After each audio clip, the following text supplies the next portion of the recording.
Okinawa, U.S. Marine Base, the 2nd of November 1946. The scrape of chairs on the mess hall floor was the signal.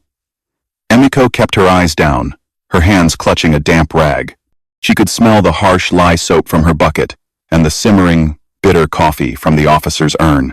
The room was loud with American voices, but it was a divided sound, white officers on the left, black officers on the right.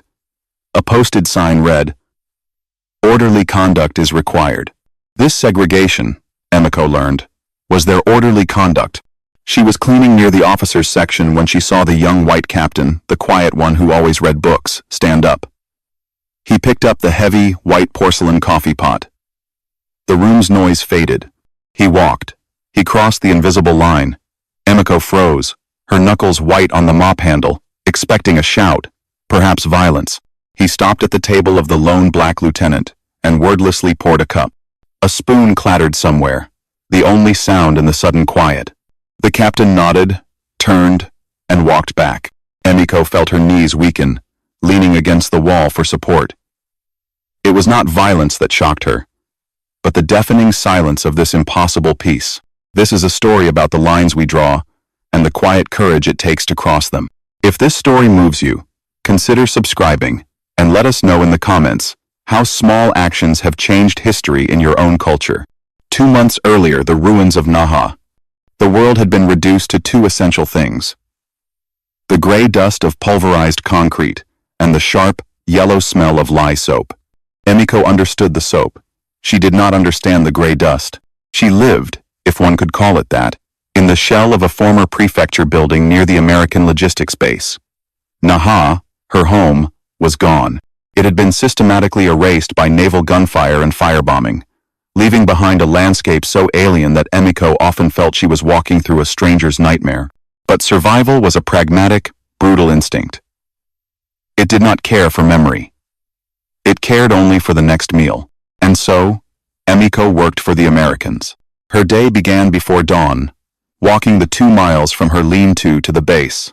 She kept her eyes on the ground, a thin cotton scarf wrapped around her head, making herself as small and gray as the rubble she navigated. To be invisible was to be safe. Her job was simple. She cleaned. She scrubbed floors, emptied waste bins, and washed windows in the enlisted men's barracks and administrative buildings. She was paid in sea rations and the occasional bar of that harsh, essential soap. The American soldiers were exactly as the propaganda had promised. They were loud.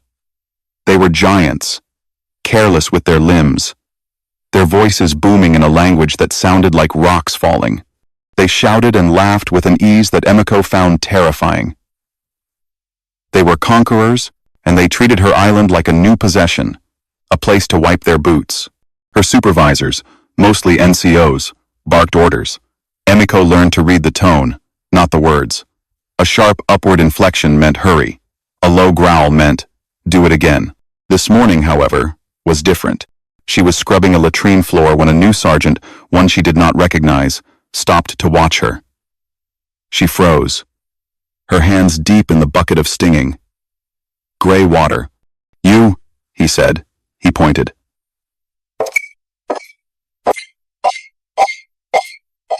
"Come."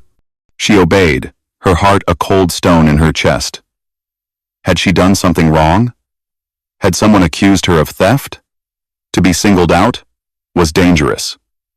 She followed his heavy boots out of the latrine, past the barracks, and toward a long, low building she had always avoided. The sound and smell of cooking wafted from it. But it was not Japanese cooking. It smelled of roasting meat and something bitter, like burnt grain.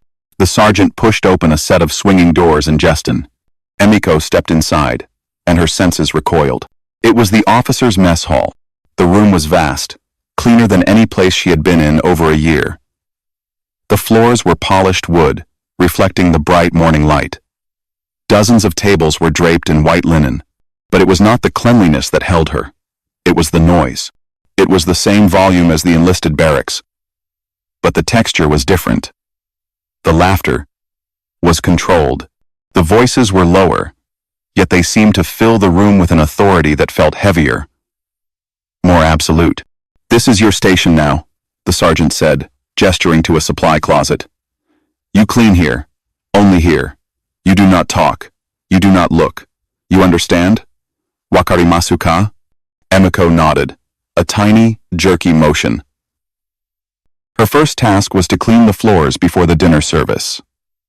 As she pushed the heavy mop, she felt a profound, burning shame that eclipsed her fear. This was not a barracks latrine. This was their sanctuary. She was serving them. The men who sat here, in their pressed uniforms, were the architects of the gray dust. They were the ones who gave the orders that had turned her world to ash. And she was here, on her knees, polishing the floor beneath their feet. She kept her eyes down, focusing on the rhythm of the mop. Susu. Susu. The fibers whispered over the wood.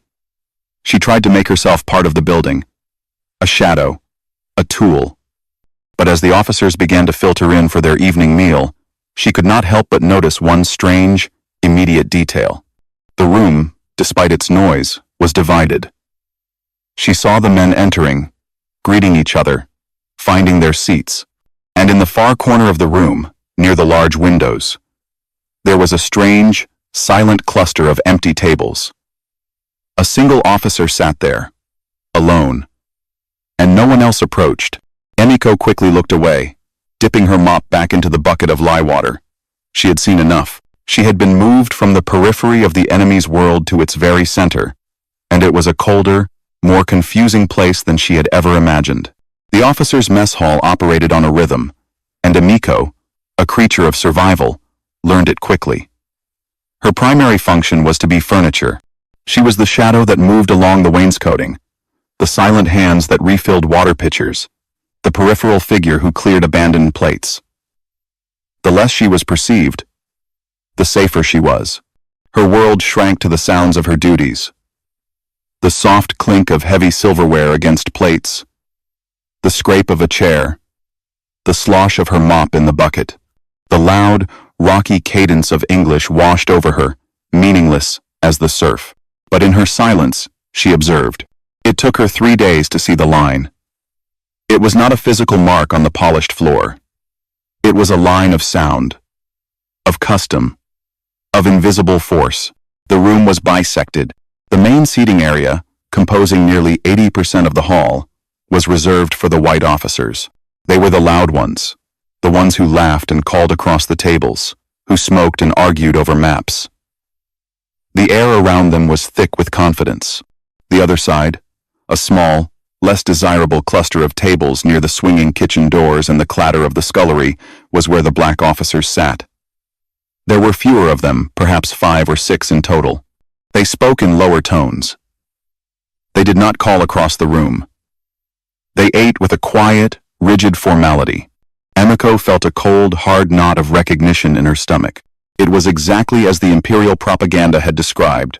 She remembered the pamphlets, the radio broadcasts. America is not one nation. It is a fractured, mongrel state. Their war with itself. Their weakness is their arrogance.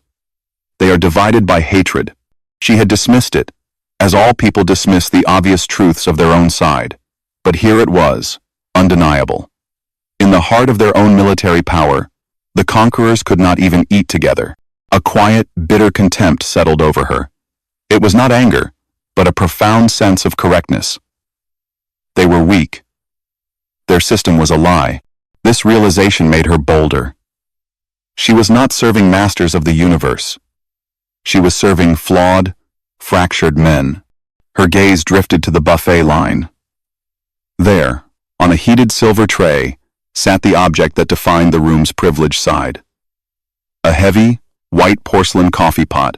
It was ornate, gleaming under the lights, a steady plume of steam rising from its spout. The white officers served themselves from it constantly. By the kitchen door, on a simple wooden side table, was a dented metal urn for the black officers. On her 4th day, the line was tested. Emiko was clearing cups when the main doors opened. A new officer entered. He was black, wearing the single silver bar of a first lieutenant. He stood at the entrance for a moment, his eyes scanning the room. The white section was full, loud with the dinner rush. The small section by the kitchen was also full. The lieutenant was a man without a place. Emiko watched. Her rag paused in midair. The chatter in the room did not dip, but a dozen sets of eyes observed him from the corners of their vision. The lieutenant, his face a mask of neutrality, walked past the white tables.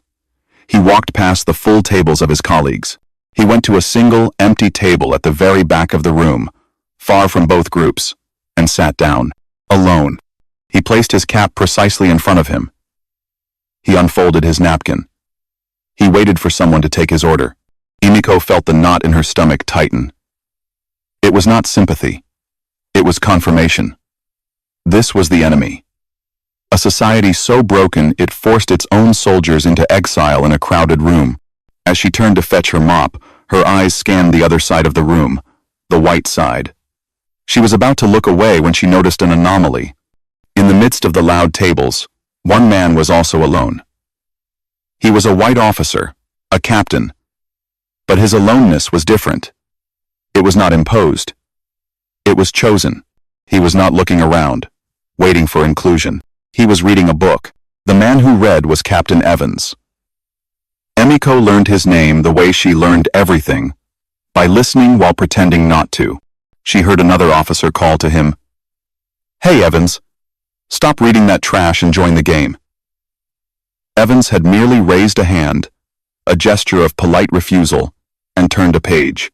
He became a point of fixation for her, a disruption in the room's harsh logic. He sat on the white side, but he was not of it. He participated in the segregation by his presence, yet he seemed equally segregated from his own peers by his own choice. He was an anomaly, and anomalies were dangerous.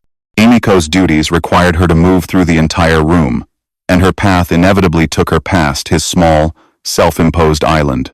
For the first week, she treated him as she did the others, as a dangerous piece of furniture. She kept her eyes fixed on the floor, on the legs of his chair, on the dust she was meant to collect. He, in turn, seemed utterly unaware of her. His attention was always directed downward, into the pages of the book he held propped against a water glass. One afternoon, during the quiet lull between lunch and dinner, she was wiping down the tables. The mess hall was nearly empty. Captain Evans was there, as usual. Lieutenant Wells, the lone black officer from her first day, was not. Evans was lost in his reading, his brow furrowed in concentration. Emiko moved to his table, her rag in hand. She began wiping the surface, her movements small and efficient, careful not to disturb him. She was only inches from his elbow when he moved. He looked up. Emiko froze. Her breath caught. It was a primary rule of survival. Do not make eye contact. Eye contact was an invitation. It implied equality. It could be mistaken for insolence. Her gaze dropped instantly to the floor, her heart hammering against her ribs. She braced for the sharp, barking command to leave, to work faster, to be reprimanded for her proximity.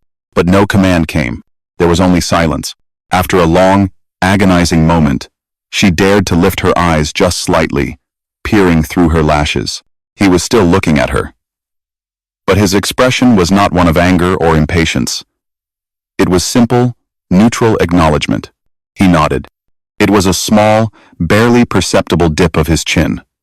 Then, just as quickly, his attention returned to the book. Emiko finished wiping the table, her hands trembling slightly. She moved away, retreating to the safety of the supply closet. She leaned against the wall in the darkness, surrounded by the smell of lye and damp cotton. A nod. It was nothing. It was less than nothing. It was a common courtesy, a gesture one might give a dog. And yet, it was the first time an American officer had acknowledged her existence as anything other than a function, a tool to perform a task. He had not barked. He had not dismissed her. He had simply seen her, for 1 second, and confirmed it. The smallness of the act unsettled her more than any shout could have. It was a crack in the monolith of the enemy. It suggested the horrifying possibility of individuality. Later that evening, as the dinner service was ending, she was clearing his table. He had already left, departing with the first wave of officers. As she reached for his empty cup, she saw he had forgotten his book. It was a direct violation of her own rules to pause, but she could not help it. The book lay open, its pages slightly yellowed. It was not a military manual. It was not a map. She did not read English well, but she recognized the Roman letters, the shape of the words on the page. It was not prose. It was poetry. Her fingers grazed the rough paper cover. A name was printed below the title, John Keats. Emiko snatched her hand back as if burned. She grabbed the cup and fled toward the kitchen. Her mind was reeling. She had seen the bombs. She had seen the tanks. She had seen the gray dust that covered the bones of her neighbors. That was the enemy. The enemy did not sit alone. The enemy did not nod politely. And the enemy did not, under any circumstances, read English poetry. Emiko's anomaly, the reader. Captain Evans became a fixed point in the shifting landscape of the mess hall. Her observation of him, and of the man he sat opposite from across the room, Lieutenant Wells, became a silent ritual. It was a dangerous habit, this human curiosity. It chipped away at the necessary armor of her indifference. A few days later, she was assigned to polish the silverware in a small alcove off the main dining room. It gave her a vantage point, partially obscured by a decorative screen, but it also placed her uncomfortably close to a large round table favored by a group of senior lieutenants and majors.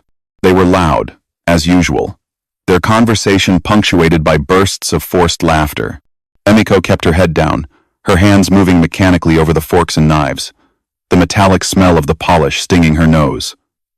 She was a ghost, a presence they had long since ceased to register. And because she was not a person, they did not lower their voices. "Did you see Evans last night?" one of them said, his voice laced with amusement. "Buried in that goddamned book again?" Looked like a priest at a whorehouse. A round of chuckles. I asked him what was so interesting. Another voice added, lower, conspiratorial. Poetry. Can you believe it? Sends his men up a hill one day. Reads poetry the next. It ain't right. Emiko's hands paused for a fraction of a second. The polish felt cold on her skin. He's always been strange, the first voice said, dismissing him. But that's not the real problem. The real problem is the brass keeps sending them here. The word hung in the air. Them. It's a damn mess, a third man grumbled. Look at Wells over there. Sits at that table like he owns the place. Like he belongs. Someone should remind him where he is. This isn't Chicago. This is a war zone. We need order. Emiko felt a chill that had nothing to do with the damp rag in her hand. This was different from the systemic, silent segregation she had observed. This was the engine that powered it. It was active, personal, and venomous. She realized the invisible line was not just a habit. It was a border, actively patrolled. She risked a glance through the screen. She could see them clearly. They were leaning in, their faces flushed, and she could see Lieutenant Wells, sitting at his usual table, his back straight, staring at the plate in front of him as if it contained the most interesting meal in the world. He had to have heard them. The moment stretched, thick with unspoken tension. Then, one of the officers at the round table, the one who had complained about order, pushed back his chair. More coffee, he announced. He stood and walked toward the heated buffet tray where the porcelain coffee pot gleamed. His path took him directly past Lieutenant Wells's table. He was within arm's reach of him. Wells did not look up, but his shoulders seemed to tense. The major walked past. He did not slow. He did not pause. He did not offer to pour a cup for his fellow officer. He continued to the buffet, picked up the heavy porcelain pot, and returned to his own table, refilling the cups of his companions. Emiko watched the entire transaction. It was a deliberate, calculated act of omission. It was a message, delivered with perfect clarity in the silent language of the room. You are not one of us. You are not here. Emiko looked back at Wells. He remained perfectly still, his posture unbroken. But in that moment, Emiko felt something new, something unwelcome and sharp. It was not contempt for the Americans. It was not the smug satisfaction of seeing their fractured society in action. It was a small, hot spark of empathy. It was a dangerous feeling. Empathy was a luxury for people who were not starving, for people whose homes were still standing. Empathy for the enemy, or even a faction of the enemy, was a betrayal. She quickly lowered her head, scrubbing at a single spoon with a violent, focused energy, trying to erase the feeling, trying to become a ghost once more. The officer's recreation room was, to Emiko, a shrine to waste. While the mess hall served the body, this room served boredom. It was decadent. Chairs were softer. Lights were dimmer. There was a billiards table in the center, its green felt surface immaculate, and along the far wall, a phonograph with a stack of black discs. Her new duties included this room. She was to empty the ashtrays, collect the glasses, and stack the discarded periodicals. It was here that the Americans shed their skins. The room smelled of stale tobacco, spilled whiskey, and the sweet, unfamiliar scent of American paper. The magazines were the strangest part. Brightly colored covers depicted smiling American women, powerful automobiles, and gleaming kitchens. Emiko looked at them with a detached curiosity. They were dispatches from a planet she could not comprehend, a place where food was abundant and buildings did not fall. She worked quickly, her movements economical. The room was empty, her preferred state. She moved to a table near a deep armchair, the one Captain Evans often occupied when he was not in the mess hall. He had been here recently. She recognized the scent of his particular brand A of cigarettes, different from the others. And on the floor, next to the chair, was a discarded copy of The Stars and Stripes. This was not a glossy magazine. It was a functional, military-issued newspaper, thin and utilitarian. Emiko gathered it with the other trash, but as she did, a headline on an inner page caught her eye. She did not know the words, but she recognized the layout. A Letters to the Editor, or editorial column. She paused, her hand halfway to the waste bin. This was a transgression. Her job was to clean, not to read. But this was their paper, their words, written for each other. It was a window. She unfolded the paper, her eyes scanning the text. Her English was poor, built from scraps, orders, labels on sea rations, fragments of overheard conversation. But she could pick out key words, the ones heavy with meaning. She saw the word Negro repeated several times. She saw discipline and order. She saw separate and tradition. The article, or perhaps it was a letter from a high-ranking officer, was not reporting news. It was arguing a point. Emiko's brow furrowed. She pieced together the fragments. The writer was expressing alarm. He was arguing that mixing white soldiers and Negro soldiers would damage morale. It would be a threat to the efficiency of the United States Army. Emiko stood frozen in the empty room, the thin paper trembling in her hand. Here it was, the official doctrine, the whispers from the mess hall, given the authority of print. The propaganda had been right. The invisible line in the dining room was not an accident. It was policy. It was a belief. Held so strongly they wrote it down and passed it around. The contempt she felt earlier returned, but this time it was colder, clearer. They were fools, so consumed by their own internal hatreds that they would print them for the world to see.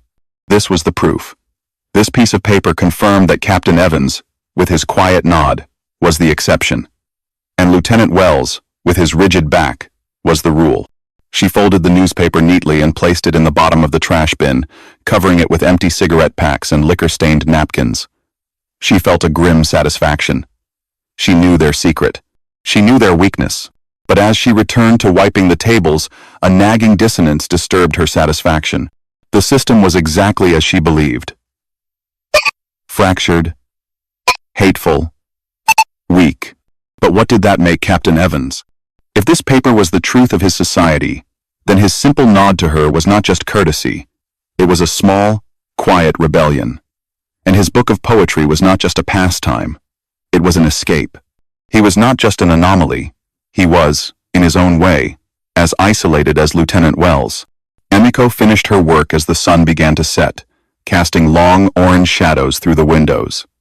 The base was preparing for a holiday. She had heard the word all week: Thanksgiving. A celebration of gratitude. The irony was so bitter, it almost made her gag. She headed toward the mess hall to prepare for the evening service. The whispers, the newspaper, the impending celebration. It felt like a storm gathering, a static electricity in the air, pressing down on the invisible line that cut the room in two. The mess hall was unrecognizable.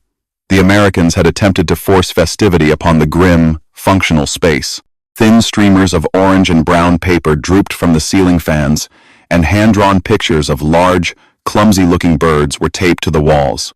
But the real transformation was the smell. It was overwhelming, an olfactory assault.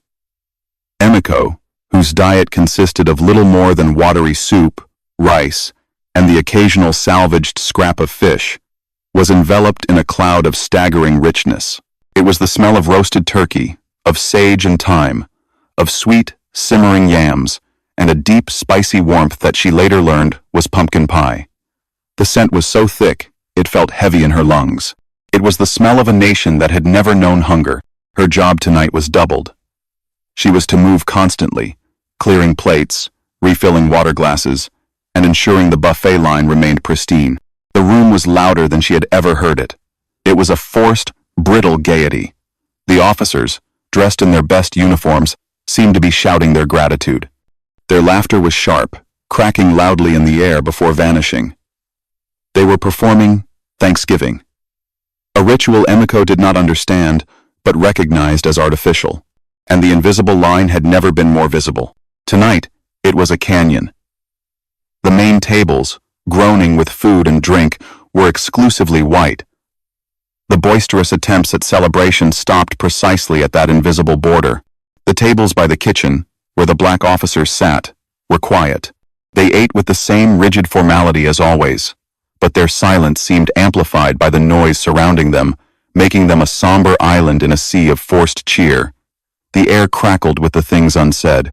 Emiko felt the falseness of the room like a physical pressure, a dangerous, hollow performance. She was clearing plates near the main entrance when the doors swung open, admitting a slice of the cold, damp Okinawan night. Lieutenant Wells entered. He was late.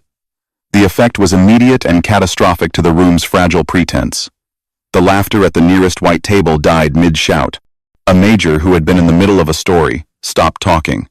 The sudden vacuum of sound was deafening. Wells stood in the doorway, his uniform pressed, his cap held perfectly at his side. He surveyed the room. He saw the loud, full tables of the white officers. He saw the quiet, full tables of his black colleagues. He was a man arriving at a feast to which everyone, and no one, had invited him. Emiko watched, her hands frozen on a stack of dirty plates. She could feel the weight of dozens of eyes, some curious, some hostile, all watching. The silence stretched, becoming an act of collective aggression. With a stillness that seemed to require immense effort, Lieutenant Wells began to walk.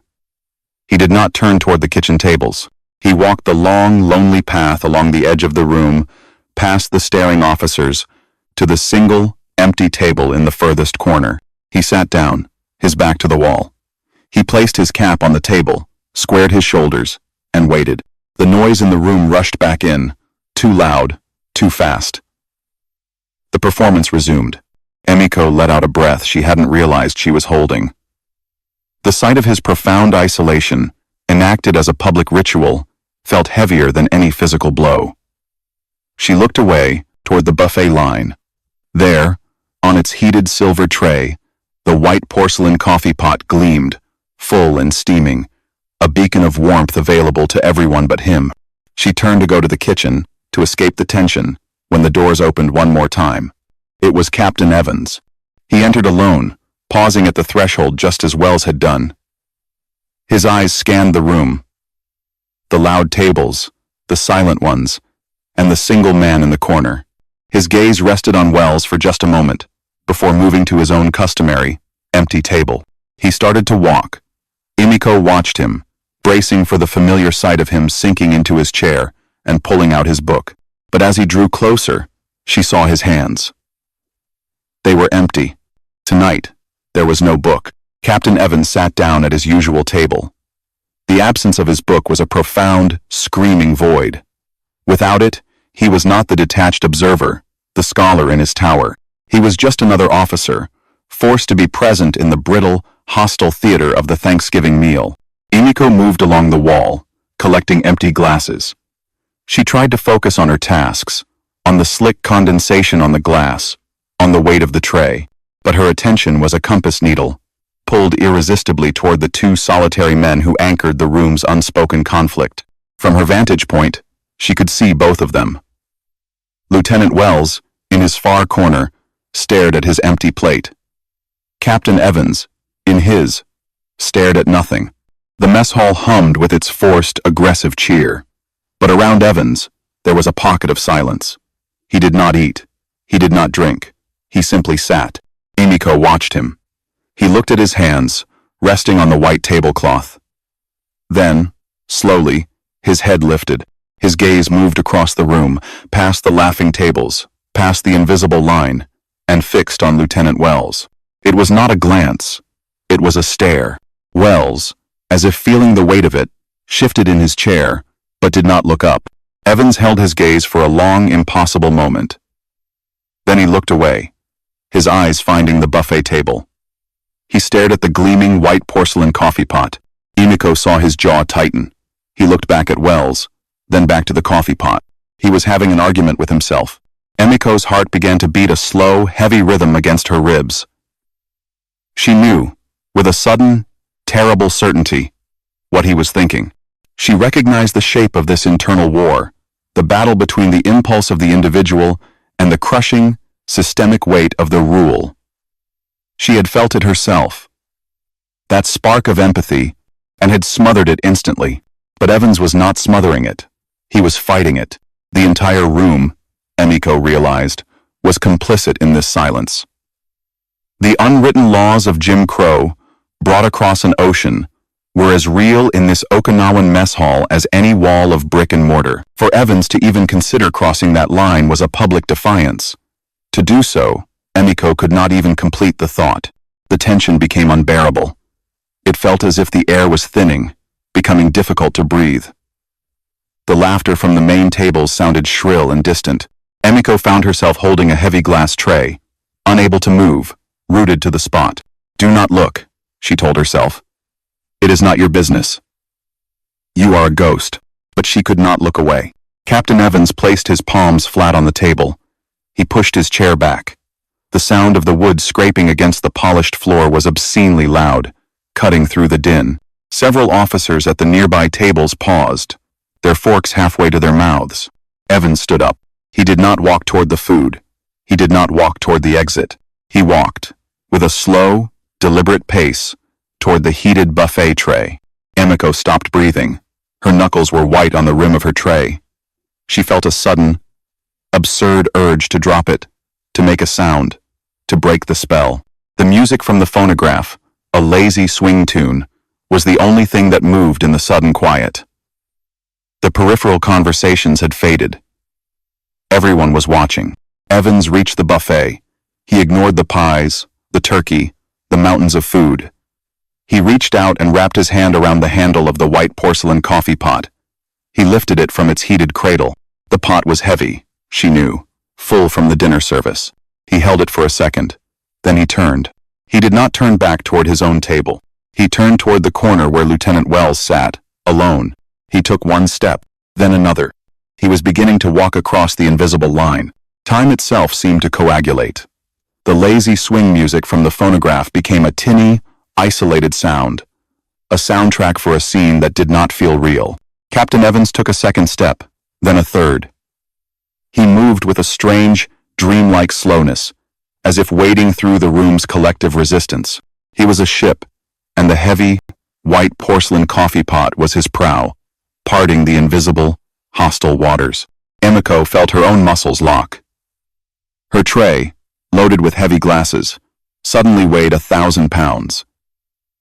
She was exposed, standing in the open, a witness to a crime that had no name. The room was a tableau of suspended animation. The major who had complained about order was frozen, his hand halfway to his own coffee cup, his mouth slightly open.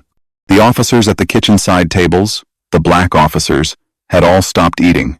Their stillness was different. It was brittle, watchful, dangerous. They were not just observing, they were assessing a threat. And Lieutenant Wells, the object of this terrifying pilgrimage, remained rigid, his eyes fixed on the empty white plate in front of him. He seemed determined to deny the event by refusing to see it. Evans continued. 5 steps. 6. He was now in the no man's land, the center aisle that served as the unspoken border. He had left the white side. He had not yet arrived at the black side. He was in violation of everything.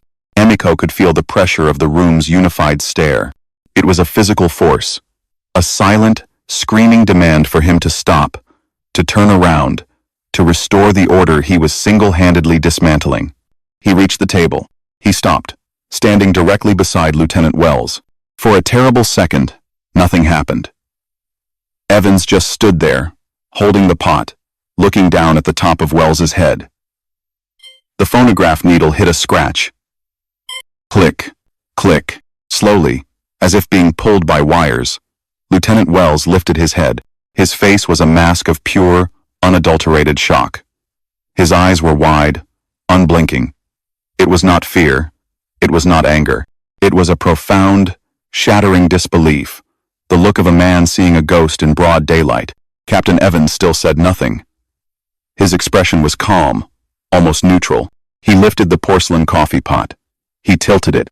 A thin, dark, steaming stream of coffee poured from the spout into the empty cup that sat beside Wells's plate. The sound, the simple, domestic splash of liquid hitting ceramic, was the only sound in the entire world. It was louder than any gunshot. Emiko felt her knees buckle. A wave of dizziness washed over her, and she instinctively put a hand out, bracing herself against the wall. The linoleum felt cold and real beneath her palm. It was the moment from the cold open, the collapse she had been anticipating. Her propaganda had been clear. The Americans were weak because they were divided. They hated each other. But this was not weakness. This was an act of terrifying, individual power. It was a quietness that was louder than all the boisterous, false laughter in the room. It was a strength her own society, built on the suppression of the individual for the sake of the whole, could not comprehend. It was a soft power, a personal declaration that defied the entire structure of the room. Evans finished pouring. He straightened the pot. Wells continued to stare at him, his face frozen in that expression of profound shock. Captain Evans did not smile. He did not speak. He simply looked at Lieutenant Wells for one more second, and then, just as he had done for Emiko at the table weeks ago, he gave a single, small, deliberate nod. He turned, holding the empty pot. He walked back across the invisible line. The journey back was faster. He did not hesitate. He reached his own table, sat down, and placed the empty porcelain pot in the center, like a trophy. For a full minute, the room remained frozen. Then, someone at the far table coughed, a dry, hacking sound. A chair scraped. A fork clattered against a plate. The noise returned, but it was broken. The performance of Thanksgiving was over. The sound that replaced it was muted, awkward, and conscious. The officers began to speak again, but in low murmurs, their eyes darting from Evans to Wells and back. Lieutenant Wells remained perfectly still, staring at the steaming cup of coffee that had appeared before him, as if by magic. He did not drink it. He just stared. Everything, Emiko knew, had changed. The line, once invisible and absolute, had been crossed. And now that it had been proven to be merely a suggestion, and not a law of physics, the room could never be the same. The aftermath of Thanksgiving was not a resolution. It was a declaration of a new, colder war. When Emiko arrived at the mess hall the next morning, the streamers were gone, and the festive drawings had been torn from the walls. The room had been scrubbed clean, returning to its functional, military austerity. But the air was different. The forced, brittle cheer of the holiday was gone, replaced by a sullen, heavy silence. The invisible line was no longer invisible. It had been etched into the floor, reinforced by the events of the previous night. Emiko watched as Captain Evans entered for breakfast. He no longer had his book. He sat at his usual table, and the officers at the tables nearest to him, who once might have offered a nod, now picked up their trays and moved. They did not do it aggressively. They did it quietly, efficiently, as if the air around Evans was contaminated. He was an outcast. He had broken the tribe's most sacred, unspoken rule. He had offered comfort to the other. Emiko moved through her duties, mopping the floor near the entrance. She saw the major who had complained about order. He walked to the buffet, poured himself a cup of coffee from the white porcelain coffee pot, and then, making direct eye contact with Evans, turned and walked back to his table. It was a performance of exclusion, a quiet, brutal reinforcement of the wall. If Evans was an outcast, Lieutenant Wells was a pariah. His isolation was now complete. Before, he had been ignored. Now, he was actively avoided. Emiko observed that even the other black officers, who had previously shared the quiet tables by the kitchen, seemed to distance themselves. They sat at a different table, leaving Wells utterly, profoundly alone in his corner. They, too, were assessing the cost. Wells had been the recipient of the gesture, and it had painted a target on his back. To sit with him was to invite the same cold hostility that now surrounded Captain Evans. Emiko processed this as she scrubbed, the smell of lye sharp in her nostrils. She had been naive. She had seen the pouring of the coffee as an act of power, a moment that shattered the room's hypocrisy. She had felt her knees weaken at the shock of its rightness. But she was wrong. The system had not shattered. It had simply identified the crack and reinforced it. The gesture had solved nothing. It had, in fact, made everything worse. Evans, who had acted out of some private moral code, had lost his place. Wells, who had done nothing but exist, was pushed further into the wilderness. The structure of the room had not broken. It had proven its strength by isolating those who defied it. Emiko felt a creeping sense of despair. The propaganda was not just wrong. It was irrelevant. The true battle was not between nations. It was this: the desperate, silent, and seemingly futile struggle of the individual against the collective. She watched Evans sip his own coffee, alone. He looked up, his gaze empty, and for a moment, his eyes met hers. There was no nod this time. There was nothing. He was simply a man at a table, paying the price for a single cup of coffee. She realized that what she had witnessed was not a victory. It was a sacrifice. And she, in her ignorance, had mistaken it for a resolution. The cost of that single gesture was a loneliness as vast and gray as the Okinawan dust. She returned to her bucket, the sloshing of the water, the only sound in her quiet, disillusioned world. It happened 2 weeks after the disastrous Thanksgiving. The mess hall had settled into a new, colder equilibrium. Captain Evans and Lieutenant Wells still sat alone, twin monuments to the room's hostility. The cost of the coffee had been paid in full, leaving them both in social debt. Emiko was mopping near the entrance when the kitchen doors burst open. It was not the officers. It was a trio of enlisted men. Loud, carrying crates of supplies. They were not supposed to be in the officers' dining area, but they moved with a clumsy, entitled confidence. "Heard this is where the fancy boys eat," one of them said, his voice echoing in the half-empty room. They saw Lieutenant Wells, sitting alone in his corner, nursing a cup of coffee. The men grinned. They ambled over, swaggering. "Evening, sir," one of them said, his voice dripping with a mockery that bordered on insubordination. Wells did not look up. He kept his eyes on his cup. "Man doesn't want to talk to us," the ringleader said. He accidentally slammed his crate down on the edge of Wells's small table. The impact was violent. The cup leaped, spun, and shattered on the floor, splashing dark coffee and white ceramic shards across the wood. The room froze. This was the moment. The men laughed, a harsh, ugly sound. "Clumsy me," the soldier sneered. Lieutenant Wells looked at the mess at his feet. He did not move. He did not speak. He was trapped, humiliated by men of lower rank who knew he had no recourse. Emiko stood by her bucket, her hands clutching the mop handle. The smell of lye and spilled coffee filled her senses. She saw the scene with a terrible clarity. The broken cup, the laughing soldiers, the silent, rigid back of Lieutenant Wells.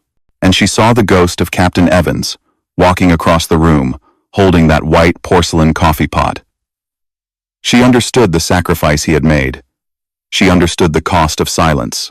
She was a ghost. She was furniture. But even furniture could move. She let go of the mop. It clattered to the floor. She walked forward, past the silent, staring officers. She walked toward Wells's table. "I will clean it," she said. Her voice was quiet, but in the silence, it sounded like a shout. The laughing stopped. The soldiers stared at her, confused. Wells looked up, his eyes wide with the same shock he had shown Evans. Emiko knelt, breaking every rule of her employment, of her status as a defeated civilian. She began picking up the larger pieces of the broken cup. "What the hell do you think you're doing?" The voice was her supervisor, the mess sergeant. He stormed over, his face purple. "Get back to your work. You do not interfere." He grabbed her upper arm, his fingers digging in, pulling her to her feet. "She's interfering with military business, sir," he said, directing his voice toward the room at large. "Sergeant." The voice was low, cold, and absolute. Captain Evans stood at his table. He had not moved, but his presence filled the room. "Let her go," Evans said. "Sir, this civilian she is cleaning a mess." Evans's voice cut through the excuse. "That is her job, is it not? Let her do it." The sergeant's hand dropped from Emiko's arm as if it had been burned. He stared at Evans, his jaw working. He was caught between his rage and the iron law of rank. "Yes, sir," he spat. He glared at the enlisted men. "Get out. Get that cargo to the kitchen. Now." The men scrambled away, their bravado punctured. The room was silent. Emiko knelt again, her hands trembling. She gathered the last of the shards. Wells was immobile, still staring. She finished, stood, and walked back to her bucket. Her heart hammering so hard she thought it might break.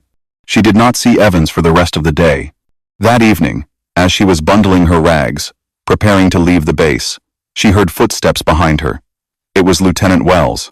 He stood a few feet away, awkward, his cap in his hands. "You," he started.